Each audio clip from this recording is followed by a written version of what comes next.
Dans un village où la faim régnait, une fillette de 8 ans nommée Marissa osa s'aventurer dans l'inconnu, mais ce qu'elle trouva dépassa tout ce qu'elle aurait pu imaginer. Dans un petit village à la lisière d'une vaste savane, vivaient Marissa et sa grand-mère âgée, Bibi. Leur maison était une imblute en terre avec un toit de chaume fait d'herbes séchées, légèrement à l'écart des autres huttes. Les temps étaient difficiles et elles n'avaient souvent que quelques poignées de grains pour la semaine. Néanmoins, elles essayaient toujours de partager ce qu'elles avaient avec ceux qui en avaient besoin, car la gentillesse était une leçon que Bibi avait enseignée à Marissa depuis sa naissance. Un jour, leur pot de cuisine était vide. Marissa regarda Bibi se lever péniblement de la natte tissée sur laquelle elle dormait. Les os de la vieille femme faisaient mal et ses yeux étaient fatigués. Inquiète pour sa grand-mère, Marissa décida d'aller plus loin dans la forêt qu'elle ne l'avait jamais fait auparavant. Les rumeurs disaient qu'on pouvait trouver des pommes de terre sauvages enfouies sous le sol meuble. Si elle avait de la chance et parvenait à remplir un panier, elle pourrait les vendre au marché et ramener de la farine de maïs ou des haricots secs pour le dîner. Saisissant une petite pelle et un panier en osier, Marissa fit ses adieux à Bibi. « Prends soin de toi, enfant, dit la vieille femme d'une voix tremblante. La forêt peut être pleine de merveilles, mais aussi de dangers. » Marissa hocha la tête et commença son voyage, le cœur battant d'excitation et d'inquiétude. Le soleil du matin projetait de longues ombres derrière de grands baobabs. Les feuilles bruissaient dans une douce brise qui portait l'odeur de la terre humide. Elle marcha plus profondément dans la forêt, scrutant le sol à la recherche de signes de vignes de pommes de terre. Parfois, elle s'arrêtait pour écarter une feuille et fouiller le sol, ne trouvant que des racines et des cailloux. Pourtant, elle persévérait, déterminée à ne pas rentrer chez elle les mains vides. En écartant un groupe de fougères, elle sursauta en voyant la source du bruit, un majestueux tigre allongé sur le côté, couvert de blessures suintantes. Les rayures brillantes de la créature étaient ternes et ses yeux clignotaient faiblement, comme s'il allait s'évanouir à tout moment. Marissa ressentit à la fois la terreur et la compassion monter en elle. Elle resta figée un moment, le souffle coupé. Le corps du tigre était parsemé de blessures festairantes, chacune grouillant de petits vers blancs. Malgré la vue effrayante, elle se souvint des mots de sa grand-mère, « La gentillesse est notre meilleur bouclier contre le mal. » Se ressaisissant, Marissa s'approcha. « S'il te plaît, dit le tigre d'une voix basse et pleine de douleur, aide-moi à enlever ces vers de mes blessures. Je peux à peine me tenir debout. » Les petites mains de Marissa tremblaient, mais elle refoula sa peur. Utilisant le bord d'une grande feuille, elle commença doucement à retirer les vers qui se tortillaient des blessures du tigre. Chaque fois qu'elle délogea un vers, le tigre tressaillait, laissant échapper un court grognement guttural. L'odeur était accablante et Marissa devait se battre contre la nausée, mais la pitié et la détermination la poussèrent à continuer. Elle savait que personne d'autre n'aiderait cette créature dans son état actuel et que la laisser là signifierait sa mort. Après ce qui sembla une éternité, elle retira le dernier vers. Le tigre laissa échapper un long soupir, comme si le plus grand poids avait été soulevé de son corps. Lentement, il essaya de se redresser. Son corps était encore en partie maculé de sang, mais Marissa pouvait voir une lueur de soulagement dans ses yeux fatigués. « Tu m'as montré une grande gentillesse, dit le tigre. Il me reste peu de force, mais je souhaite t'offrir un cadeau pour ta compassion. » Avec effort, il tira de sous un enchevêtrement de vigne une pelle ornée de gravures ressemblant à des vignes tourbillonnantes et à des symboles anciens le long du manche. Confuse, Marissa prit la pelle, qui semblait plus lourde que la sienne, et les symboles brillaient sous la lumière tamisée filtrant à travers les arbres. « Quand tu rentreras chez toi, dit le tigre d'une voix rauque, verrouille ta porte et tes fenêtres, et alors seulement ouvre la pelle. Promets-moi de ne pas le faire avant. » Marissa hocha la tête, les yeux grands ouverts, incertaine de rêver.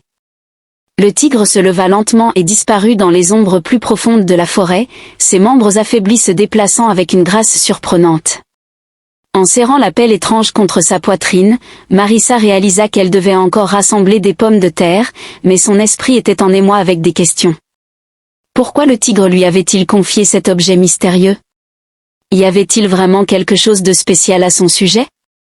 Lorsque le soleil commença à se coucher, Marissa avait rempli son panier avec assez de pommes de terre sauvages pour les vendre au marché. Désireuse de rentrer chez elle, elle oublia presque sa propre fatigue, ses pieds volant pratiquement sur les racines et les branches tombées. À son arrivée, Bibi l'attendait anxieusement.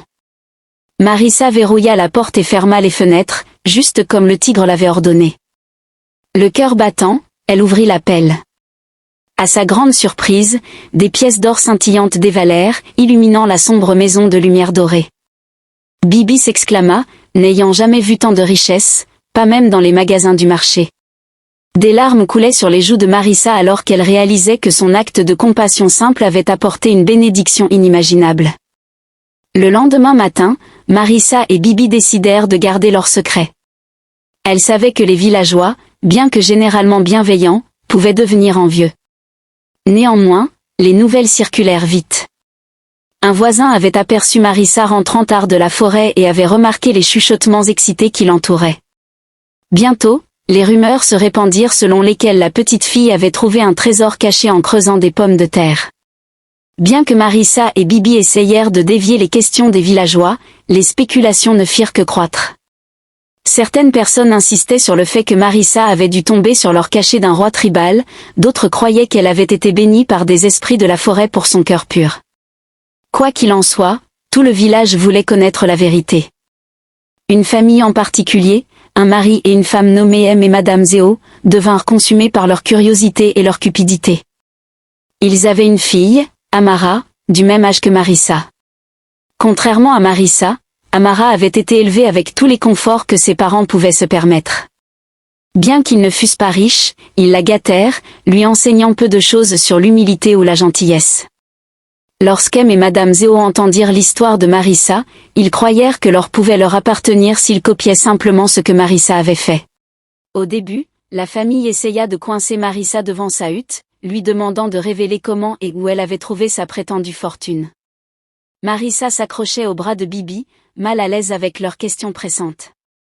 Elle ne mentionna que le fait qu'elle avait été profondément dans la forêt à la recherche de pommes de terre, rien de plus. Pas impressionné par sa réponse vague, Monsieur Zéo décida de prendre les choses en main. Il aiguisait une nouvelle pelle pour sa fille et la lui pressait dans les mains. « Va trouver le même endroit que Marissa, ordonna-t-il. Tu rapporteras un trésor qui nous rendra tous riches au-delà de nos rêves. Maintenant, vas-y et ne reviens pas tant que tu n'as pas réussi. Alors si vous appréciez jusqu'ici, je vous demande de s'abonner à ma chaîne si tu n'es pas encore abonné.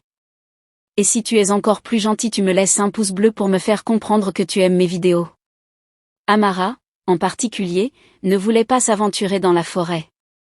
Elle détestait salir ses vêtements et n'aimait certainement pas l'idée de fouiller pour des pommes de terre. Mais ses parents étaient insistants, parlant de l'or qu'ils posséderaient bientôt, des belles robes qu'ils achèteraient et des festins somptueux qu'ils organiseraient. Leurs mots suscitaient l'envie dans le cœur d'Amara. Si Marissa pouvait revenir avec de l'or, pourquoi pas elle? Peut-être même plus. Avec un mélange de réticence et d'excitation grandissante, Amara se mit en route un jour de bonne heure, sa pelle en bandoulière, ses pensées tournant autour des visions de richesse, inconsciente que les secrets de la forêt ne se livrent pas si facilement, surtout à ceux guidés par la cupidité. Le soleil venait à peine de se lever lorsqu'Amara s'enfonça dans la forêt. Contrairement à Marissa, qui avait voyagé prudemment et humblement, Amara avançait avec un sentiment d'entitlement. Elle traversait les fourrés, indifférente aux oiseaux qui s'envolaient au-dessus d'elle. Sa nouvelle pelle brillait à la lumière du matin et elle murmura à elle-même à quel point elle allait bientôt avoir assez d'or pour éclipser tout le monde dans le village. À midi, elle atteignit une clairière isolée où de grands arbres tordus se dressaient. L'air était lourd et humide, et l'odeur de la terre humide flottait dans l'air. C'est alors qu'elle entendit un grondement bas familier. Si seulement elle avait connu l'histoire de Marissa. Écartant un enchevêtrement de vignes, Amara vit le même tigre malade allongé là, son corps suintant et des vers se tortillant dans ses blessures. Une lueur de peur traversa le visage d'Amara, mais la promesse de l'or la renforça. Le tigre leva la tête avec difficulté, ses yeux reflétant la douleur. « Aide-moi, supplia-t-il d'une voix qui oscillait entre désespoir et attente prudente. Enlève ces vers de mes blessures. » Amara avala difficilement, le spectacle la dégoûtant. Elle faillit faire demi-tour, mais se rappela le succès supposé de Marissa. Elle avait aidé un tigre blessé et avait reçu un trésor en retour. Alors, Amara serra les dents, refusant de laisser le dégoût l'empêcher de gagner sa richesse. S'agenouillant, Elle tira rapidement les vers, frémissant chaque fois que ses doigts touchaient la peau enflée du tigre. Elle murmura tout bas, réprimandant la créature pour être si sale. Contrairement à la patience douce de Marissa, l'aide d'Amara était donnée à contre-cœur. Quand elle eut terminé, le tigre resta immobile un moment, respirant lourdement. Finalement, il se leva, chaque mouvement délibéré. « L'Amara, tu as fait ce que j'ai demandé, dit le tigre, sa voix ne révélant ni gratitude ni colère. Pour ton acte, je te donne ceci. » Il présenta à Amara une pelle sculptée dans les mêmes symboles étranges. Malgré son dégoût, les yeux d'Amara s'illuminèrent au moment où elle toucha le manche. Elle semblait oublier l'horreur qu'elle venait de voir. « Emporte cela chez toi, continua le tigre. Ferme tes portes et fenêtres, et alors seulement ouvre-la. » Amara ne perdit pas de temps et se dépêcha de retourner chez elle à travers la forêt, courant presque tout le long, ignorant toute prudence que Marissa aurait pu montrer. Dès qu'elle atteignit sa maison, M et Madame Zéoléder a verrouillé chaque porte et a fermé chaque fenêtre. Ensemble, ils se rassemblèrent dans leur petite pièce de vie, l'excitation gravée sur leur visage. Avec une anticipation tremblante, ils ouvrirent la pelle. Au lieu de l'éclat brillant de l'or, une masse de serpents enroulés et sifflants jaillit de l'intérieur, leur croc dégoulinant devenant mortel. Des cris retentirent, résonnant à travers la petite hutte. Il n'y avait pas d'échappatoire. Chaque porte et fenêtre était scellée. Au matin, toute la famille gisait immobile, victime de la malédiction déchaînée par leur propre cupidité. Lorsque les villageois apprirent ce qui s'était passé, ils se rappelèrent comment Marissa avait approché le tigre avec une compassion sincère, tandis qu'Amara avait agi uniquement par égoïsme. Ainsi, l'histoire se répandit à travers le pays, rappelant que la gentillesse authentique attire des bénédictions tandis que la cupidité appelle sa propre destruction. Moralité de l'histoire, dans les coins tranquilles du monde, de petits actes de compassion peuvent donner les plus grands des dons, tandis que la cupidité et la cruauté entraînent la ruine. La véritable fortune réside dans la pureté du cœur, et non dans l'éclat de l'or.